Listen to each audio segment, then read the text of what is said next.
Remembering Veterans Day. President Joe Biden marks the 100th anniversary of the Tomb of the Unknown Soldier. Serving Catholics in the military. See our interview with Archbishop Timothy Broglio. Religious exemptions. Service members push back against COVID-19 vaccine mandates. And Christian collaboration. How Greece is preparing for a visit from the Holy Father next month. On EWTN News Nightly for Veterans Day, Thursday, November 11th, 2021.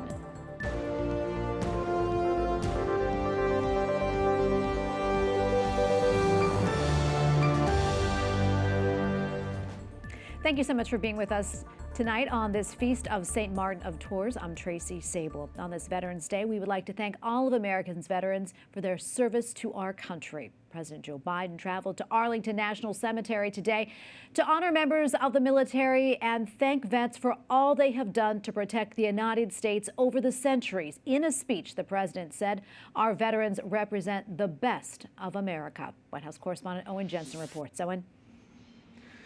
Tracy, good evening to you. Today, President Joe Biden paid tribute to all the vets who've kept America safe over the centuries. And he also spoke of the invisible wounds so many of America's brave veterans carry with them. And he urged them to get help if they need it by calling the Veterans Crisis Line. Veterans Day at Arlington National Cemetery, the tomb of the unknown soldier. As the sound of taps solemnly fills the air. Moments later, President Joe Biden called veterans not just the backbone, but the spine of America.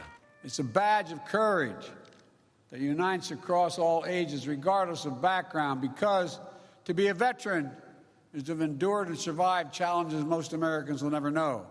Also on this Veterans Day, commemorating a century of honor, November 11th, 1921. 100 years ago today, an American soldier of the First World War, as the tomb says, known but to God, end of quote, completed the voyage from an unidentified battlefield in France over the rough Atlantic seas here to Arlington National Cemetery.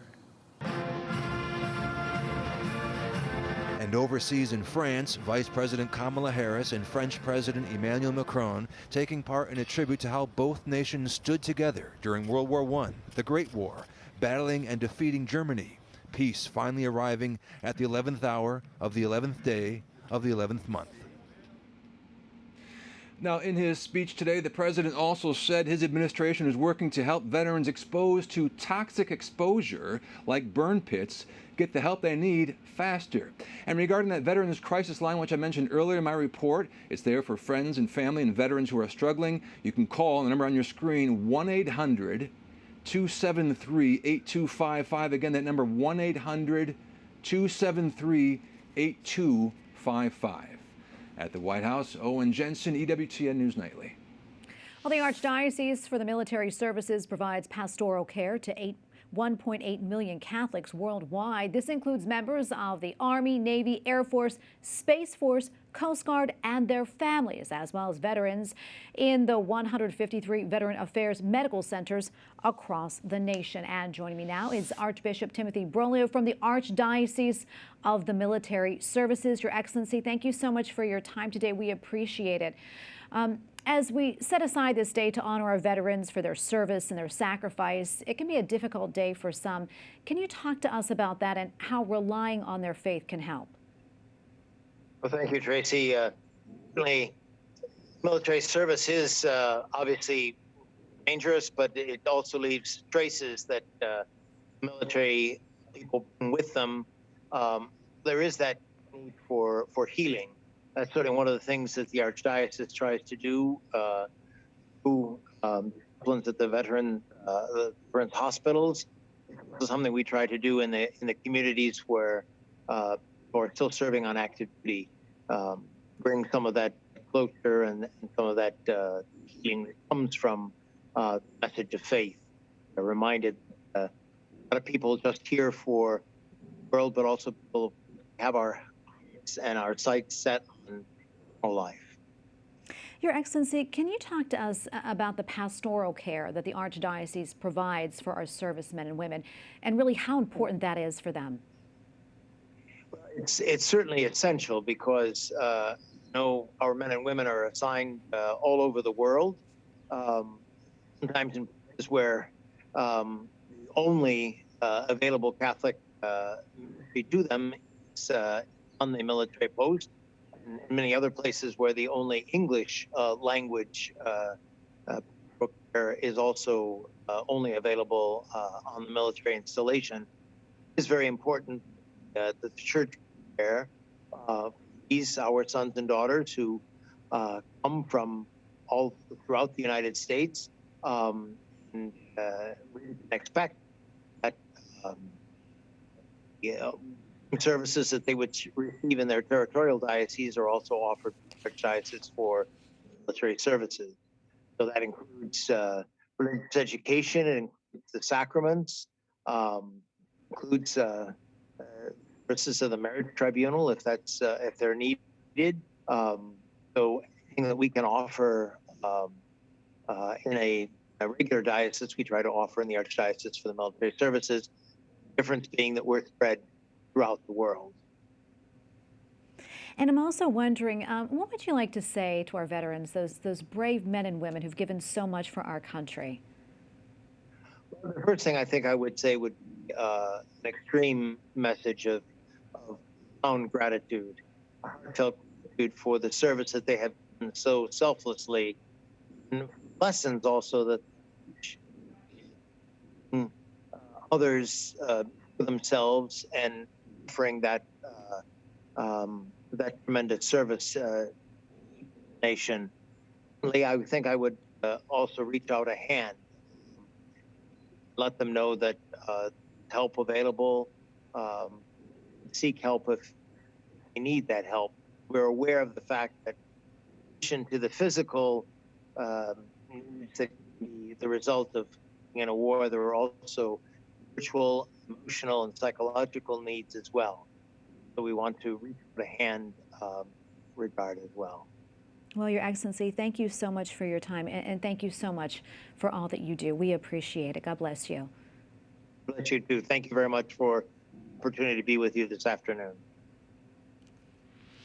Well, a group of more than 30 Navy SEALs represented by First Liberty Institute is suing the Department of Defense over its COVID-19 vaccine mandate, as it does not allow for religious exemptions. And joining me now is Mike Berry, General Counsel at the First Liberty Institute and Marine Reservist. Mike, welcome back. Good to see you. First off, before we get started on this Veterans Day, I just want to thank you for your service. Thank you, and it's a pleasure to be with you again. Mike, tell us exactly what's going on and why this lawsuit is being pursued. Well, First Liberty Institute filed a lawsuit earlier this week on behalf of nearly 36 Navy SEALs that we represent. We've sued the Biden administration and the Department of Defense for really their refusal to grant any religious accommodations to our clients. And not only that, but the manner in which they have continued to punish and harass and demonstrate overt hostility to our clients who simply want to continue to serve this nation, but to not be forced to choose between their faith and serving this nation. And I think, today of all days is a day that we should, that's something that we should all be able to honor and respect. Yeah, Mike, I understand that the Navy's deadline for this vaccine mandate is set to be at the end of this month. What's going to happen to the Navy SEALs if they don't get this vaccine? Well, that remains to be seen. Obviously, we're now in court. This case is now in litigation, so we're hopeful. We're cautiously optimistic, I would say, that a court will issue a favorable ruling. But even before we know from the court ultimately what happens to our clients, we know this, that the Navy is already punishing them. The Navy has punished them by forcing them to choose between their faith and serving the nation. The Navy is going after them financially by threatening to recoup money that was spent training them to become Navy SEALs. Each SEAL, it costs anywhere between $1 million and $2 million per SEAL. And not only that, but there's actually a regulation within Navy policy that says that even if your religious accommodation is granted, you are medically disqualified from being in the special operations community, and you would lose the special warfare device that they wear on their uniform that they worked so hard and went through legendary training that we've seen movies about in Hollywood to earn, and they have to give that up. And if they give that up, then they lose their status as special operators, and they lose the pay that goes along with that. So there's a lot of harm that's being inflicted upon them and their families right now. And the one thing that is also clear is they're not allowed to speak out because they're on active duty, and obviously due to the nature of what they do, they have to be kept very confidential. So they don't have a voice. First Liberty is their voice, and we want people to encourage them. So we're asking folks to go to firstliberty.org and sign a petition of support to, especially on Veterans Day, to express America's support for these Navy SEALs and what they've done for us in this country. Mike, not a whole time left, but I want to ask you, why is this case so important when it comes to religious freedom? Also, what would you like our viewers to know? Well, the case is crucial to religious freedom because when you sign up to join the military and you raise your right hand and you swear the oath, there are some freedoms that you give up. As a veteran, I understand that myself, but you don't give up your religious freedom, not in this country. And it is abhorrent to the Constitution to cause anybody serving in the military to have to give up their religious freedom and their faith as a condition to serve this nation. So that was the first thing I would say. And the second is that it's important for folks to understand that the issue of the vaccine should be an individual choice. That's what freedom is about. But the choice for these sailors, these Navy SEALs, has been taken away. They don't have that freedom anymore because of what the Navy's done. And all we're asking for, look, the DoD, they're allowed to make rules and regulations and issue orders and directives. That's what they do. But when they do that, they have to follow the law. That's all we're asking, is for the Navy to follow the law, to honor the Constitution, and to honor religious freedom for all Americans. And that's what we believe in at First Liberty Institute. Well, Mike, thank you so much for taking the time to speak with us about this case. We appreciate it, and we'll continue to follow it. Thanks for having me. Coming up, a preview of the Holy Father's trip to Greece and Cyprus next month.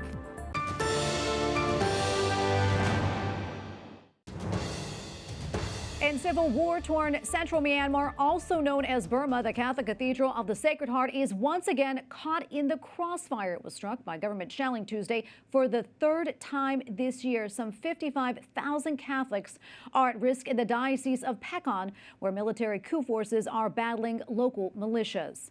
While China's Communist Party has passed a resolution to honor the expansionist agenda of President Xi Jinping. President Xi is completing his second five-year term as China's leader. The party's resolution today confirms his Belt and Road Initiative as the essence of Chinese culture, translates into political power, setting the stage for his third term as the CCP General Secretary. Our preparations are underway for the Holy Father's trip next month to Cyprus and Greece. Pope Francis will be making his second trip to Greece. His first came in 2016, and he again is expected to visit the island of Lesbos, a symbolic place for receiving migrants and refugees. Greece is more than 80% Orthodox. Joining us now from Rome is Panos Kalogeropoulos, Ambassador of Greece to the Holy See. Mr. Ambassador, great to see you. Thank you for your time. Can you talk to us about the Holy Father's trip and also how Greece is preparing for it? Well, we are preparing very hard for this visit. We want it to be a big success, and we feel that there are so many things that bring us closer, Greece and the Holy See, and we have an agenda of discussions, but above all is the pastoral character of his apostolic trip that thrills the Greek public opinion, which, as you know, is largely Orthodox Christian, not Roman Catholic. But the message that the Holy Father projects concerning the big issues of our day, like environmental protection, like the suffering human being, like migratory flows, like the dignity of the human being, are of universal value. So we are getting ready to receive him as it deserves, and to give him all the hospitality that Greece is known for. And Mr. Ambassador, if you don't mind, can you talk to us a little bit more about the Catholic Church in Greece and how relations are between Greece and the Holy See? We concur, as our positions, concur with those of the Holy See on several issues, like, for instance, the value of multilateralism in international relations, the absolute need to preserve the environment conceived as a gift of God to mankind that has to be preserved for future generations by men as custodians and not as exploiters. And many other issues. And before we finish, I do want to ask you about that. I understand this week that you inaugurated an art exhibition in collaboration with the Holy See. Can you tell us a little bit more about this initiative?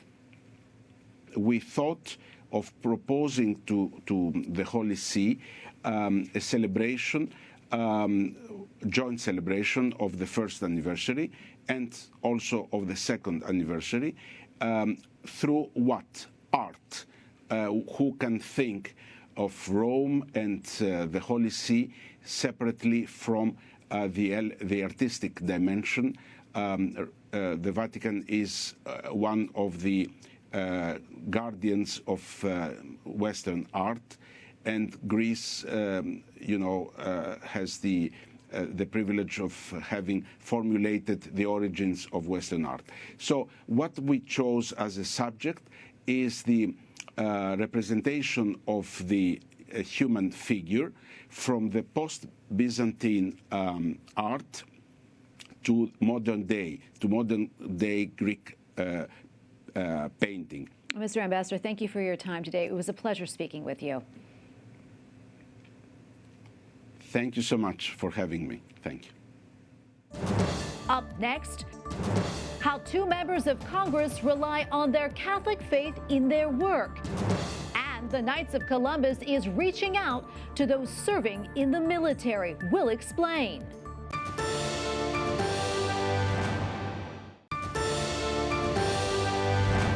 Several Catholic lawmakers have turned their military experience into a life of public service. Capitol Hill correspondent Eric Rosales spoke to those who say their faith and duty was shaped while serving in the armed forces. On this Veterans Day, it's important to honor those who served and protected this country. And I had the incredible opportunity to sit down with several who are now creating laws as members of Congress. My call sign was Gideon.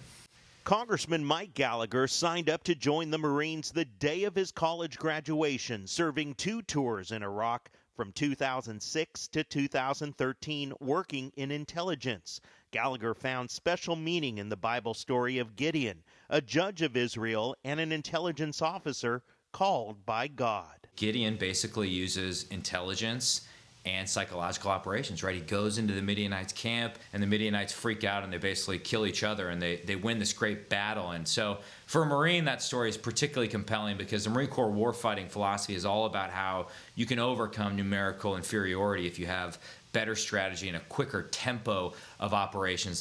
Regardless of his career path, he says his life stays centered on his Catholic faith. The same holds true for Wisconsin Congressman Scott Fitzgerald, a U.S. Army reservist since 1981, and retired in 2009 as a lieutenant colonel.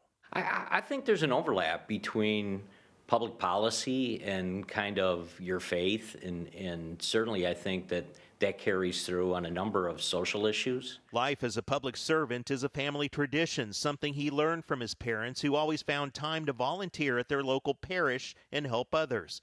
Being the Lord's disciples is a virtue he and his wife Lisa have instilled in their 3 boys. A lot of that goes back again to not only their parents, but to their grandparents again. My wife's side too, very Catholic family as well, and I think all that kind of plays into the men that they've turned out to be. Both congressmen tell me that this Veterans Day they will take time to honor their fellow service members. Their hope is that Americans will never forget the sacrifices of the men and women in uniform. at the Capitol. Eric Rosales, EWTN News Nightly.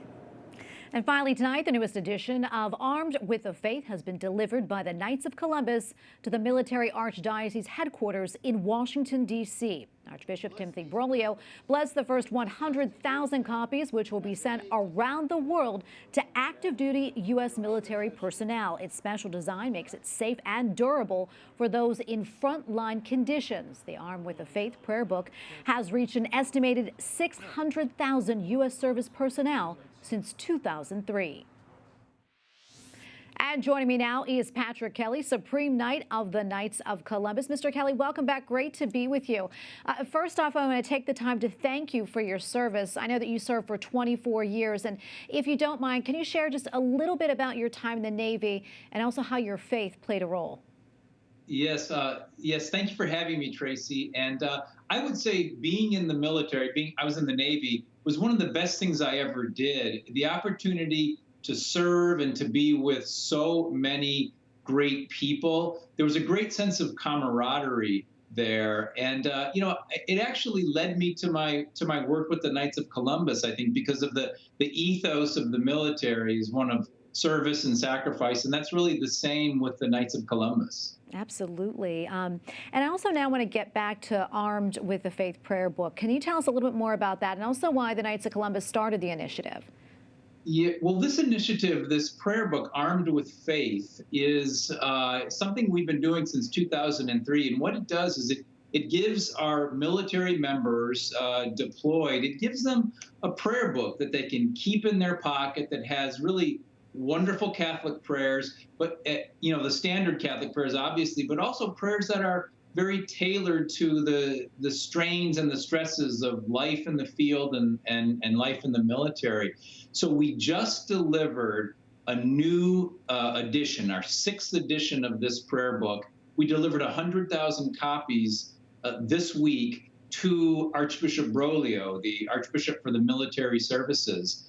And it's my first edition as Supreme Knight, so I'm particularly proud of it. But it's a great way actually to help our military members. Yeah, I want to talk about that a little bit more if you don't mind. And you obviously have a personal connection to this, being in the Navy for so long.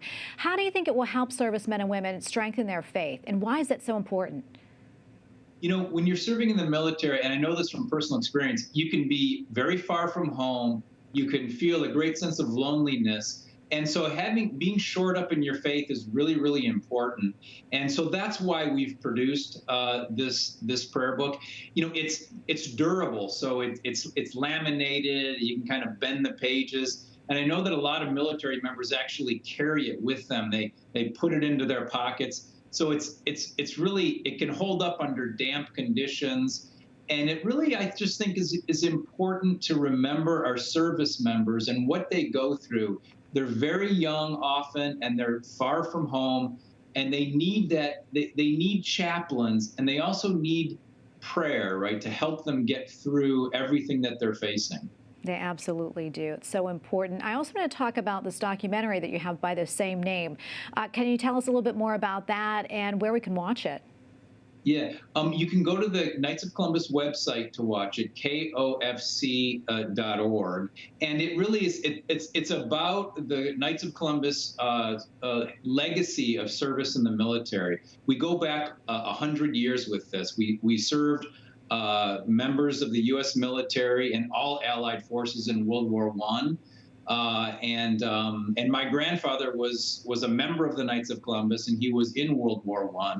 And so this film kind of traces the legacy of our involvement with the military, but the importance of military service and the importance of that as Catholics, we really have a strong sense of military service and a strong sense of patriotism. I mean, the two are connected, and it's to be a strong Catholic and to have a belief in our nation and the best that our nation has to offer. Those two things go hand in hand. And before I let you go, any final thoughts on this Veterans Day? Well, I would just like to thank our veterans for their service and their sacrifice. Sometimes that is not remembered, but today is a special day when we really have to think about the freedoms that we have and this great country that we live in. And we need to thank veterans for that, because they are one of the reasons why we have this great country. Yeah, and we thank you again for your service and for being here tonight. Supreme Knight Patrick Kelly, thank you again. Thank you, Tracy. And as always, we thank the Knights of Columbus for their support of EWTN News Nightly. And we thank you for watching tonight. And again, thank you to our veterans for their service. For the entire EWTN News Nightly team, I'm Tracy Sable. Good night and God bless.